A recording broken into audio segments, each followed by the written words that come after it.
अब जरा ध्यान दो, अमाइंस है क्या? देखो, हम बात कर रहे हैं आपसे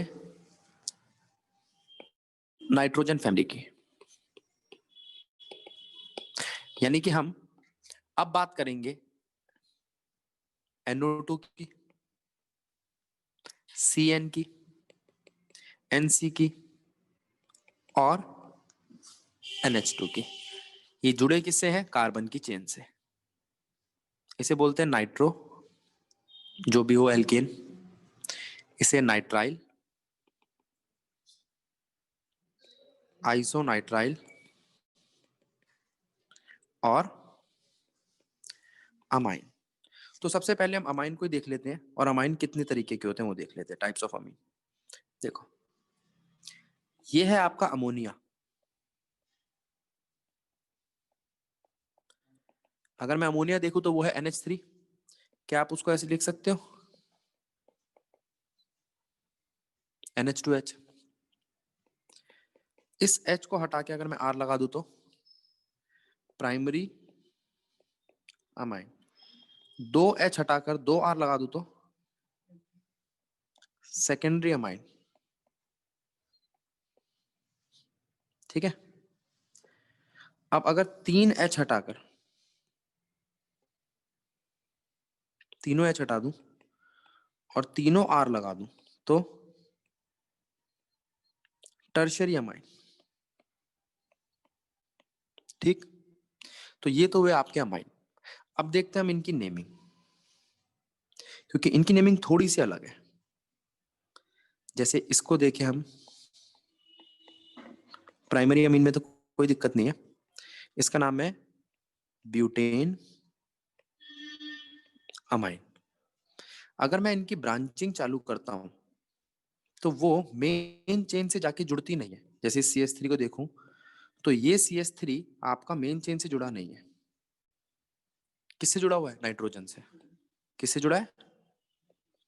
तो इसके लिए N लिखा जाएगा, कोई नंबर नहीं दिया जाएगा इसको। N methyl butanamine. एक बात। दूसरी बात, अगर N से 2 कार्बन जुड़े हो तो 2 कार्बन की चेन, तो NN डाइमिथाइल,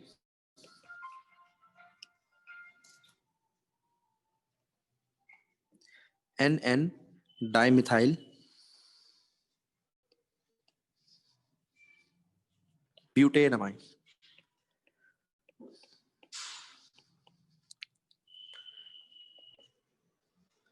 और अगर ये दोनों के दोनों कार्बन की चेन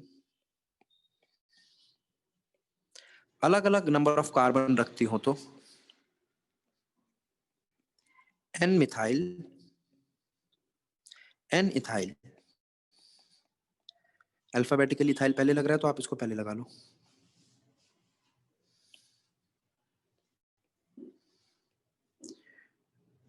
थोड़ा ज्यादा हो गया।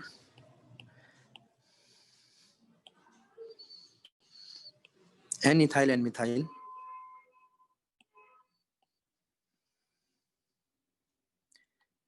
ब्यूटेनमाइन।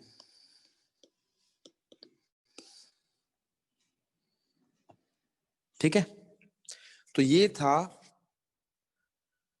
अमाइन की नेमिंग। अब बेंजीन के ऊपर लगा हो तो अमाइन,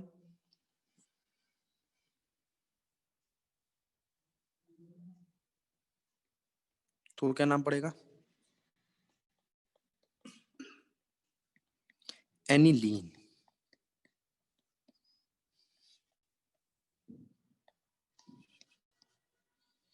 ठीक है, और ये तो कॉमन नेम हुआ एनिलीन। बेंजामीन। ठीक है, ठीक। फिर वही इसकी ऑर्थो पैरा पोजीशंस, इसके पास लोन पेयर है तो ये रेजोनेंस करेगा।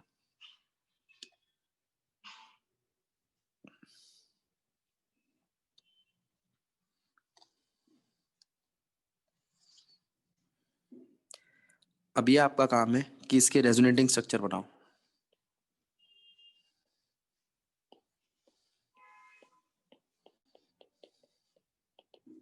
ठीक है, plus R minus R effect GOC में कराया था, उसके रेजोनेटिंग स्ट्रक्चर इसमें बना के दिखाने हैं आपको। खत्म कहानी। तो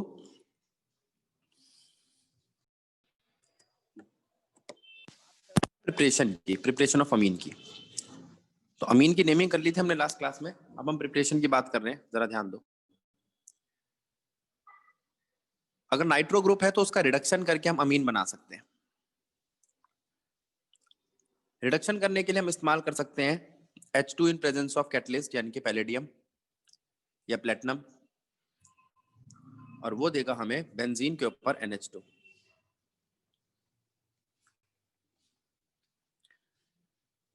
दूसरा हम ले सकते हैं HCl in presence of tin या स्क्रैप आयरन। इसमें स्क्रैप आयरन सबसे अच्छा केस माना जाता है। ठीक है, एनसीईआरटी कह रही है अगर स्क्रैप आयरन की प्रेजेंस में हम रिएक्शन कराते हैं HCl के साथ तो हमें HCl एक तो वापस मिल जाता है, दूसरा स्क्रैप आयरन सस्ता पड़ता है। देखो यहाँ पर क्या बोलती है NCERT, reduction with iron scrap और HCl is preferred because FeCl2 form get hydrolyzed to release HCl during the reaction। मतलब दोबारा HCl दे देता है। Thus only a small amount of HCl is required to initiate the reaction। तो हमें ज्यादा HCl की जरूरत नहीं पड़ती, यानी कि इकोनॉमिकल है, सस्ता पड़ता है। आगे इसके बाद बारी आती है अमोनोलिसिस की। अमोनोलिसिस का मतलब क्या है, हम NH2 ग्रुप जोड़ते जाएंगे। देखो इससे हमें प्राइमरी सेकेंडरी टर्शियरी क्वार्टनरी काफी सारी अमीन मिलेंगी। हमने लिया हेलो एल्केन, उसको रिएक्शन कराया अमोनिया के साथ, ठीक है, NH2 और HX बाहर। HX मतलब इसका H और इसका X, ठीक। फिर इसको फिर दोबारा NH3, फिर दोबारा RX के साथ रिएक्शन कराया। अब क्या मिला, R NH R, एक और HX बाहर। इसको फिर दोबारा RX के साथ रिएक्शन कराया, RN RR, ठीक है, एक और HX बाहर, ठीक। अच्छा एक तो ये हुआ।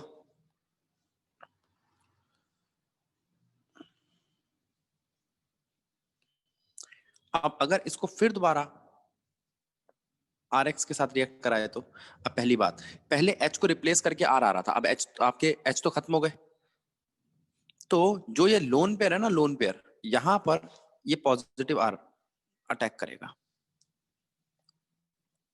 और बनेगा क्वाटनरी अमीन। अच्छा, जहां पर पॉजिटिव R अटैक करेगा तो इस पे पॉजिटिव चार्ज छोड़ देगा, ठीक है, इसके पास पॉजिटिव चार्ज और X के पास नेगेटिव चार्ज, तो ये सॉल्ट बन जाएगा, ठीक। पहले मिला मेरे को प्राइमरी अमीन, ये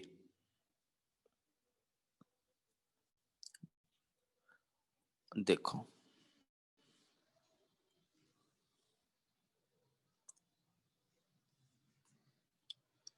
अब ठीक है, पहले मिला मेरे को प्राइमरी अमीन,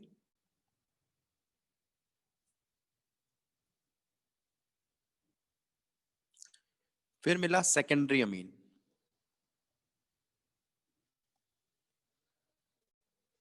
फिर मिला टर्शियरी, और ये लास्ट में क्वाटनरी अमीन, ठीक है, और ये सॉल्ट है। अच्छा, अब वो कहता है यहां पर चारों अमीन मिल रहे हैं, इसका मतलब ये प्रोसेस अच्छा नहीं है अमोनिया बनाने का। क्यों? क्योंकि यहाँ पे मुझे मिक्सचर मिलता है, प्राइमरी सेकेंडरी टर्शियरी क्वाटनरी अलग अलग नहीं मिलते, उसका मिक्सचर मिलता है, ठीक है। दूसरी बात, the free amine can be obtain from the ammonium salt by treating with it a strong base. तो ये है आपका अमोनियम सॉल्ट RNH3X, इसको NaOH के साथ रिएक्शन कराएंगे तो हमें RNH2 H2 और NaX निकल के मिल जाएगा। अमोनोलिसिस हैज द डिसएडवांटेज, ये आ गया वही क्वेश्चन जो मैंने भी बोला था आपको, ammonolysis has the disadvantage of yielding a mixture of primary, secondary, tertiary, quaternary amine. However, primary amine is obtained as a major product, जबकि यहाँ पर प्राइमरी अमीन ज्यादा मात्रा में होता है, लेकिन फिर भी अच्छा प्रोसेस नहीं है।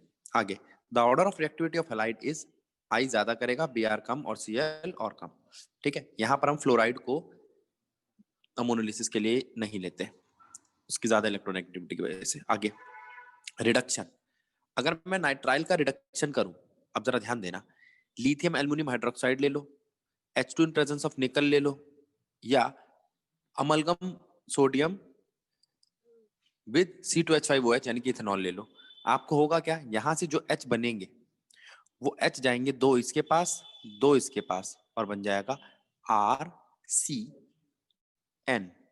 देखो, दो H आए इसके पास, दो H आए इसके पास, और आपको मिल गया प्राइमरी अमीन। अब चाहे वो ये केस हो, चाहे ये केस हो, चाहे ये केस हो, तीनों में आंसर सेम ही आएगा। ठीक है, फिर बात आती है अमाइड की। अमाइड में क्या होगा, पहले तो ये O जाएगा, किसके साथ, H आयन के साथ, H2 बना के बाहर, और ये बन गया आपका प्राइमरी अमीन। दो H उसके साथ गए, दो H ये रहे, बन गया H2 बाहर। ठीक, ये H कहां से आया हमारे पास, लिथियम एल्युमिनियम हाइड्रोक्साइड की रिडक्शन से, समझ लो इसको। नाइट्राइल, अमाइड और नाइट्रो, इन तीनों की रिडक्शन कर चुके हैं हम। अब अगला केस आता है गैब्रियल थैलेमाइड रिएक्शन। इसको मैंने एक बार आपको कराया है, लास्ट चैप्टर में ही कराया, एंड में आती है इसकी रिएक्शन। ये है आपका थैलामाइड, थैलिक एसिड से बनता है, कैसे बनता है वो मैं बता चुका हूं लेसन नंबर 12 में, बताया था ना। अब भी NS दिखाई दे रहा है आपको, इसको मैं ये बना रहा हूं,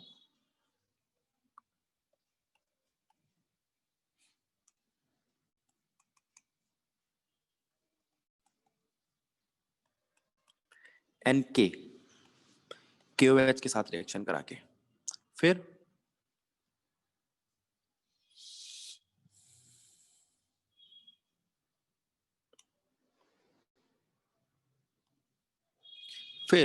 इसको हम रिएक्शन कराते हैं RX के साथ, RX के साथ, जिसमें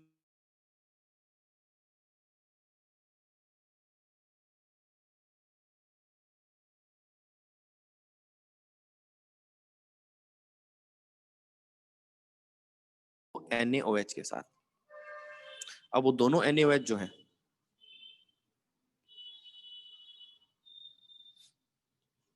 वो N को लेके चले जाते हैं, किसको लेके चले जाते हैं, N को लेके चले जाते हैं दो हाइड्रोजन, NR को, NRH2, और दोनों ONA यहां लग जाते हैं, कोई दिक्कत। और ये है आपका प्राइमरी अमीन, और ये अच्छा प्रोसेस है बनाने का, क्योंकि यहाँ पे आपको खाली प्राइमरी अमीन देखने को मिल रहा है। ठीक है, क्या ये सिर्फ प्राइमरी अमीन बनाता है, हाँ, ऊपर से देख लो आपके पास एक ही H था, उसको रिप्लेस करके एक ही R आ सकता है। अब बारी आती है हॉफमान ब्रोमाइड रिएक्शन की। इसमें एक कार्बन कम मिलता है हमें, ये डिग्रेड करता है, एक लेस कार्बन मिलता है, जरा देखते हैं होता क्या। चारों NaOH को ऐसे लिख लो,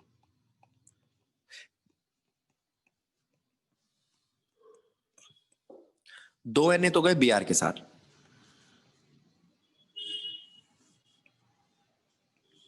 दो Na गए ब्रोमीन के साथ NaBr बनाने, कोई दिक्कत। अच्छा, अब H2O निकालेंगे, ये रहा आपका H2O,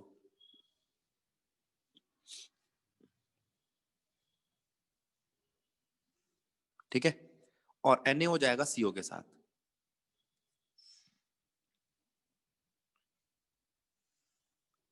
क्या बनाएगा, Na2CO3, कोई दिक्कत। R NH2 plus Na2CO3 plus 2 NaBr, ठीक है। ये जो अमीन मिला, इसके पास एक कम कार्बन है, primary amine with one less carbon atom, ठीक है। अब जरा ध्यान दो। तो ये थी प्रिपरेशंस अमीन की। एक बार रिपीट में देख लो हॉफमैन ब्रोमाइड रिएक्शन। देखो इसके अंदर ब्रोमीन रिएक्ट करेगा NaOH के सोडियम के साथ। दो ब्रोमीन ले गया दो सोडियम को, तो दोनों सोडियम ब्रोमीन के साथ रिएक्शन करते हैं, NaBr बनाते हैं। ठीक है, चार चार NaOH दिखाई दे रहे हैं आपको, ये देखो 1 2 3 4। जो ये दो OH है, अगर ये H के साथ जाएंगे तो H2 बाहर करेंगे, दो H2O। बोलो NaO अगर CO के साथ जाए तो Na2CO3 बाहर होगा, और RNH2 आपको जो चाहिए था वो मिल जाएगा प्राइमरी अमीन के तौर पे। इसके बाद बारी आती है फिजिकल प्रॉपर्टीज की। अब फिजिकल प्रॉपर्टी में क्या क्या प्रॉपर्टीज है जो आपको ध्यान में रखनी है। देखो पहली, हाइड्रोजन बॉन्डिंग दिखाते हैं। तो अगर मैं बात करूं आपसे हाइड्रोजन बॉन्डिंग की, तो अमीन ग्रुप हाइड्रोजन बॉन्डिंग दिखाता है। ठीक है, अब ये कैसे हाइड्रोजन बॉन्डिंग दिखाते हैं देखो जरा। अगर मैं आपसे पूछूं प्राइमरी अमीन तो वो हाइड्रोजन बॉन्डिंग दिखाता है, हाँ सेकेंडरी अमीन उससे कमजोर दिखाता है, और टर्शियरी अमीन दिखाता ही नहीं है। तो इसका इफेक्ट किस पे पड़ेगा, इनकी सॉलिबिलिटी पे, इनके मेल्टिंग पॉइंट पे, इनके बॉइलिंग पॉइंट पे वगैरह वगैरह। दूसरी बात आती है ब्रांचिंग। अब ब्रांचिंग देखे तो वो भी दिखाई दे रहा है भाई, प्राइमरी अमीन में ब्रांचिंग नहीं है, सेकंड में ब्रांचिंग ज्यादा है, टर्शियरी में ब्रांचिंग कुछ ज्यादा ही है। तो अब इन दोनों चीजों का क्या असर पड़ता है, ब्रांचिंग का और हाइड्रोजन बॉन्डिंग का। देखो अगर कोई आपसे पूछे सॉलिबिलिटी के बारे में, तो पहला पॉइंट है inter molecular hydrogen bonding increase करती है सॉलिबिलिटी, इंक्रीज करती है सॉलिबिलिटी। दूसरा, इंट्रा मॉलिक्यूलर हाइड्रोजन बॉन्डिंग हमेशा डिक्रीज करती है सॉलिबिलिटी। तीसरा,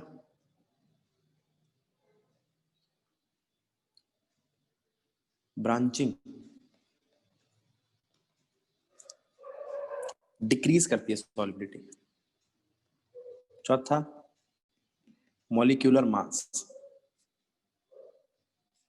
ये भी डिक्रीज करता है सॉलिबिलिटी। जितना मॉलिक्यूलर मास बढ़ेगा उतनी सॉलिबिलिटी कम होगी, खत्म कहानी।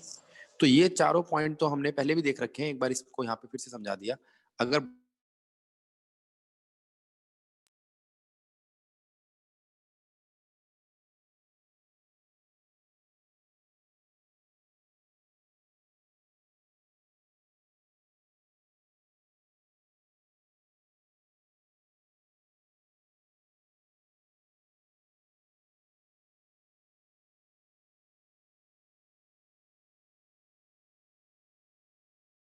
ये हो गई सॉलिबिलिटी, हो गई आपकी बॉइलिंग पॉइंट हो गया, इंटरमोलिकुलर हाइड्रोजन बॉन्डिंग हो गई, ब्रांचिंग हो गई। एक बार एनसीईआरटी देख लेते हैं।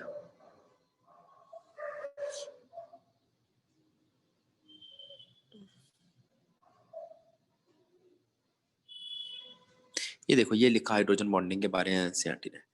Primary and secondary amine are engaged in intermolecular hydrogen intermolecular associate due to the hydrogen bonding between the nitrogen atom of one and hydrogen of another molecule.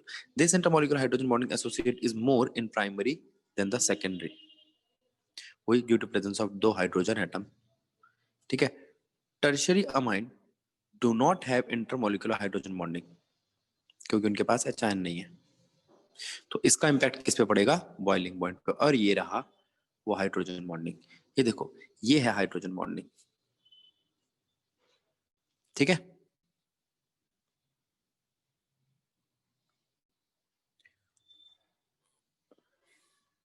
इस structure को देख लो फिर हम आगे बढ़ते हैं। ये रहा ऑर्डर हाइड्रोजन बॉन्डिंग का। तो प्राइमरी का बॉइलिंग पॉइंट ज्यादा होगा, सेकेंडरी का कम होगा, टर्शियरी का और कम होगा। सेम फॉर सॉलिबिलिटी, रीजन क्या है, सीधा साधा आपका hydrogen bonding.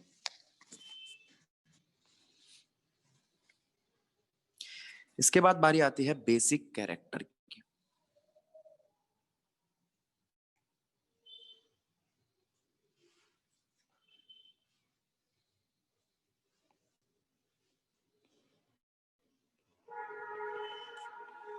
Basic character of amine. अब जरा एक एक करके इसके पॉइंट समझेंगे। पहला, होता क्यों है basic character? Due to presence of lone pair. किस पे? On nitrogen of NH2 group. जो NH2 ग्रुप है उसके नाइट्रोजन के ऊपर एक लोन पेयर है, वो बेसिक कैरेक्टर के लिए रिस्पॉन्सिबल है। ठीक है, एक बात हो गई। दूसरी बात, बेसिक कैरेक्टर इंक्रीज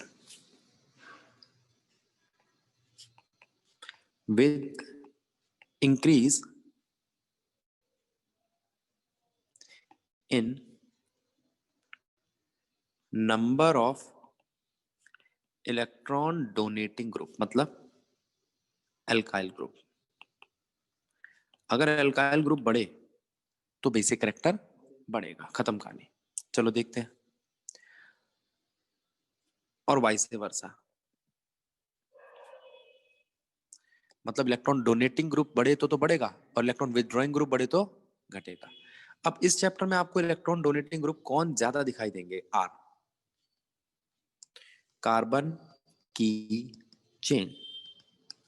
और इलेक्ट्रॉन विथड्रॉइंग ग्रुप कौन दिखाई देंगे? बेंजीन, यानी कि फिनाइल। खत्म कहानी। ठीक है, अगर फिनाइल ग्रुप है, वो जुड़ा है, तो उसका क्या इंपैक्ट पड़ेगा? क्या असर पड़ेगा? वो एसिडिक करेक्टर बढ़ाएगा, बेसिक करेक्टर कम करेगा।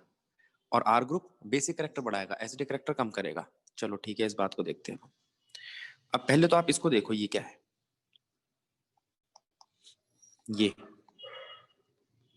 है अमोनिया। क्या है ये? अमोनिया। और ये क्या है?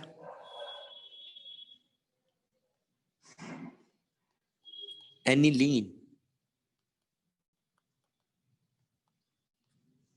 और ये क्या है?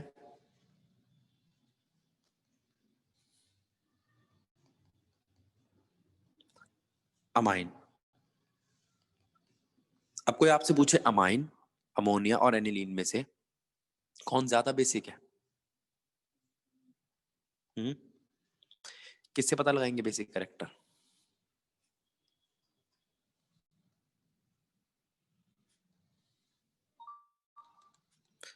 तो हम यही कहेंगे कि ये ज्यादा बेसिक है, ये कम बेसिक है, वो और कम बेसिक है। तो जो NH2R है वो ज्यादा बेसिक क्यों है? क्योंकि उसके पास है इलेक्ट्रॉन डोनेटिंग ग्रुप। और ये क्या है? Electron withdrawing group. ये क्या है? पता नहीं क्या है, कुछ नहीं। H की कोई खास इंपॉर्टेंस नहीं है, ना इलेक्ट्रॉन डोनेटिंग है ना विथड्रॉइंग है, बीच का। ठीक, तो पता चला अमोनिया से ज्यादा बेसिक क्यों होता है अमाइन ग्रुप? क्योंकि उसके पास एक इलेक्ट्रॉन डोनेटिंग ग्रुप होता है। क्यों होता है एनिन? क्योंकि वो इलेक्ट्रॉन विथड्रॉइंग ग्रुप रखता है। ठीक है, अब इलेक्ट्रॉन डोनेटिंग ग्रुप का मतलब है प्लस आई इफेक्ट, और इलेक्ट्रॉन विथड्रॉइंग ग्रुप का मतलब है माइनस आई इफेक्ट। ठीक, तो हम कह रहे हैं कि electron donating group plus I effect बढ़ाते हैं। प्लस आई इफेक्ट ही रीजन है बेसिक करेक्टर के इंक्रीज करने का, और माइनस आई इफेक्ट डिक्रीज करता है बेसिक करेक्टर। ये बात समझ में आ गई? हटाओ। अब इसके बाद बारी आती है इनकी, प्राइमरी अमीन, सेकेंडरी अमीन और टर्शियरी अमीन। अगर मैं आपसे पूछूं कि किसके पास प्लस आई इफेक्ट ज्यादा है, तो आप क्या बताओगे? जिसके पास आर ज्यादा है, तो इसका मतलब टर्शियरी अमीन के पास प्लस आई इफेक्ट ज्यादा है।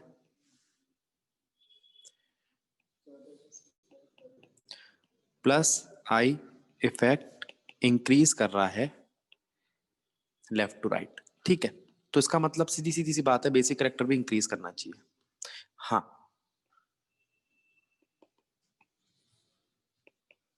तो हम कहेंगे फॉर गैसियस स्टेट। अब ये मैं बताऊंगा कि गैसियस स्टेट में क्या अलग बात है और लिक्विड स्टेट में क्या अलग बात है। अभी तो सिर्फ गैसियस की बात कर रहे हैं। For gaseous state only, order of basic character is, सबसे कम होगा प्राइमरी में, उससे ज्यादा सेकेंडरी में, और सबसे ज्यादा टर्शरी में। टर्शरी में सबसे ज्यादा बेसिक करेक्टर क्यों है और रीजन क्या है इसका? Due two plus I effect, खत्म कहानी, और कोई बात नहीं है। लेकिन जब मैं बात करता हूं इनकी एक्वस स्टेट की, तो सोचना पड़ेगा, ठीक है। अगर मैं बात करूं एक्वस स्टेट की तो सोचना पड़ेगा, तो वहां एक और कंसेप्ट आ जाएगा, उसे बोलते हैं हम सॉल्युबिलिटी। इसको समझना है। इन aqueous state plus I effect is not a solo criteria to judge the basic character, while we have to check its solubility also. तो solubility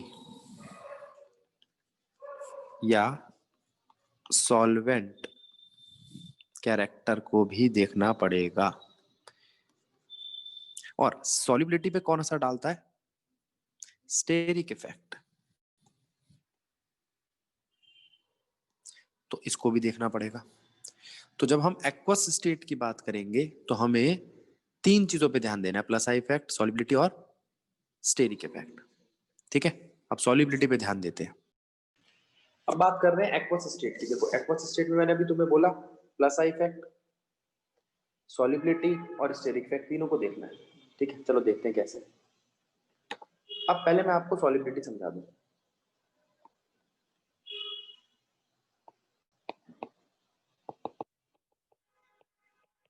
देखो ये है आपका primary amine,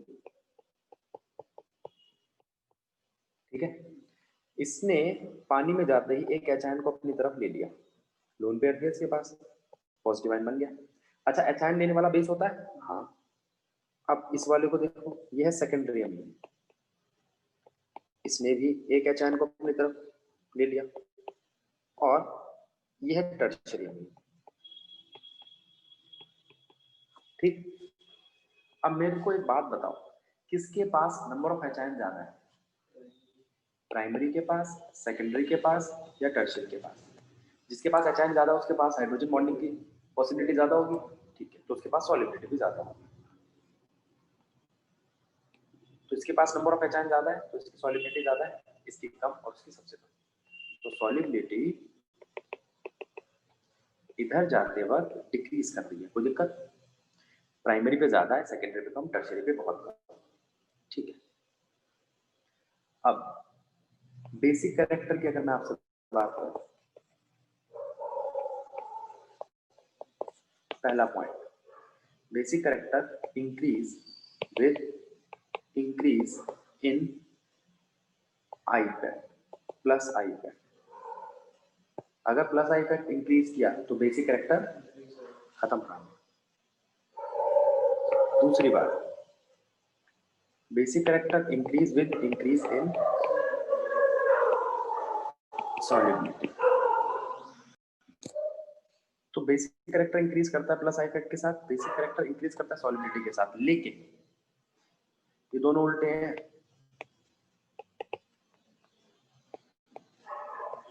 according two plus I effect, plus I effect के हिसाब से primary कम, secondary उससे ज्यादा, टर्शियरी सबसे ज्यादा बेसिक कैरेक्टर दिखाता है। बात ठीक है? और अकॉर्डिंग टू सॉल्युबिलिटी, सॉल्युबिलिटी के हिसाब से देखो तो बेटा प्राइमरी ज्यादा दिखाता है, सेकेंडरी कम, टर्शियरी और कम। ये सॉल्युबिलिटी के हिसाब से बेसिक करेक्टर है। बात ठीक है। अब तुम कहोगे भैया दोनों तरीके से हमने देखा तो उल्टे बैठ रहे, दोनों में जीत कौन गया? Secondary. In both case secondary जीत गया। सेकेंडरी से कमजोर है प्राइमरी भी और टर्शियरी। सेकेंडरी से कमजोर है प्राइमरी भी टर्शियरी भी, लेकिन चेक कैसे करें कि कौन कमजोर है और कौन कमजोर नहीं है? तो एक नया चीज आई हमारे सामने, वो है स्टेरिक इफेक्ट। अब आपको समझना है कि स्टेरिक इफेक्ट डिक्रीज करता है सॉल्युबिलिटी को। किसको डिक्रीज करता है? स्टेरिक इफेक्ट कोई असर नहीं डालता प्लस आई इफेक्ट। किस पे असर डालता है? सॉल्युबिलिटी पर। अच्छा, अब मेरी बात सुनो। अगर मैं आपसे बात करूं मिथाइल ग्रुप की, तो मिथाइल ग्रुप का मतलब है CH3। CH3 का मतलब क्या है? छोटा ग्रुप, स्मॉल केमिकल स्पीशी है। तो अगर स्मॉल केमिकल स्पीशीज है तो इसका स्टेरिक इफेक्ट क्या होगा? नेग्लिजिबल। क्या होगा? नेग्लिजिबल। तो आप कह सकते हो कि भैया यहाँ पे स्टेरिक इफेक्ट लगेगी ना। अच्छा, स्टेरिक इफेक्ट नहीं लग रहा तो सीधा सीधा सॉल्वेशन का इफेक्ट लगेगा। अब सॉल्वेशन के इफेक्ट के हिसाब से देखो, सबसे ज्यादा होना चाहिए सेकेंडरी को। क्यों? सेकेंडरी तो दोनों में जीत ही गया था ना। अब टर्शियरी और प्राइमरी में से किसको होना चाहिए? प्राइमरी को। किसको होना चाहिए? और उससे कम टर्शियरी को। तो ये प्राइमरी और टर्शियरी वाली बात कहां से आई? ये वाली इफेक्ट ऑफ सॉल्वेशन से।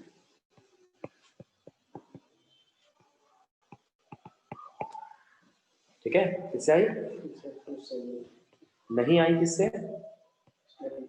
स्टेरिक इफेक्ट की बात नहीं है। ठीक है, अच्छा, लेकिन अगर ये ग्रुप हो तो इथाइल ग्रुप और मोर, इथाइल या उससे बड़ा कोई कार्बन नहीं है तो स्टेरिक इफेक्ट लगेगा। और अगर स्टेरिक इफेक्ट लगा तो इफेक्ट ऑफ सॉल्वेशन नहीं लगेगा। अच्छा, अब जरा देखो, अब भी सेकेंडरी तो सबसे पहले आएगा, सेकेंडरी जीत गया, फिर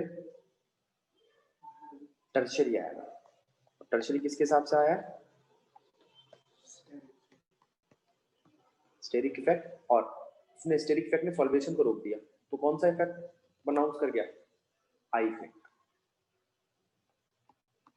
जब सॉल्वेशन का इफेक्ट दब गया तो आई इफेक्ट आ गया सामने, तो टर्शियरी ज्यादा ताकतवर बन गया प्राइमरी से। ये किसके हिसाब से हुआ है?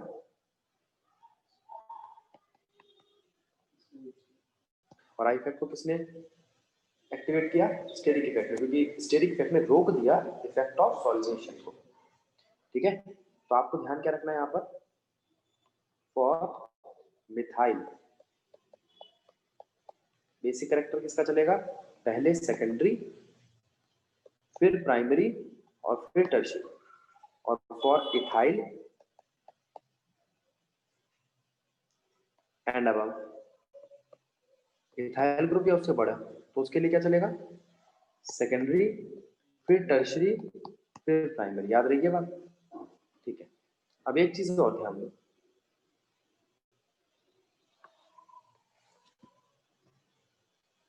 जब RnH2 रिएक्ट करता है H2O के साथ और बनाता है RnH3+ और OH आयन छोड़ता है, ठीक है, तो इक्विलिब्रियम कांस्टेंट क्या आता है? Concentration of product divided by concentration of reactant. ठीक है, अब इसको देखो और H2O को ऊपर ले जाओ, H2O को यहां से उठा के यहां ले जाओ तो क्या होगा, ये बन जाएगा Kb, equilibrium constant for base. क्या बन जाएगा? अब मेरे को एक बात बताओ, जो Kb है वो Kb OH की कंसंट्रेशन के डायरेक्टली प्रोपोर्शनल है या इनवर्सली? डायरेक्टली, यानी कि बेसिक कैरेक्टर के भी डायरेक्टली होगा। तो अगर मैं आपसे कहूं कि Kb की बात करो तो आप कहोगे कि भैया सीधी सीधी बात आप कर रहे हो बेसिक कैरेक्टर की, ठीक है, कोई दिक्कत नहीं है। अगर मैं Pkb की बात करूं तो Pkb होता है minus of log of Kb। इसका मतलब है log of Kb raise to the power -1, इसका मतलब है लॉग 1/Kb। और यहां से पता चलता है Pkb इनवर्सली प्रोपोर्शनल है बेसिक कैरेक्टर के, ठीक है। तो अगर आपको क्वेश्चन आए कि पीकेबी के लिए अरेंज करो इंक्रीजिंग ऑर्डर में, तो बेसिक कैरेक्टर से बिल्कुल उल्टा दिखाई देगा। और अगर आपको क्वेश्चन आए कि केबी के लिए अरेंज करो तो वो बेसिक कैरेक्टर जैसा ही दिखाई देगा। तो आप ये कह सकते हो कि basic character directly proportional to Kb, inversely proportional to pKb. बहुत इंपॉर्टेंट है, ठीक है।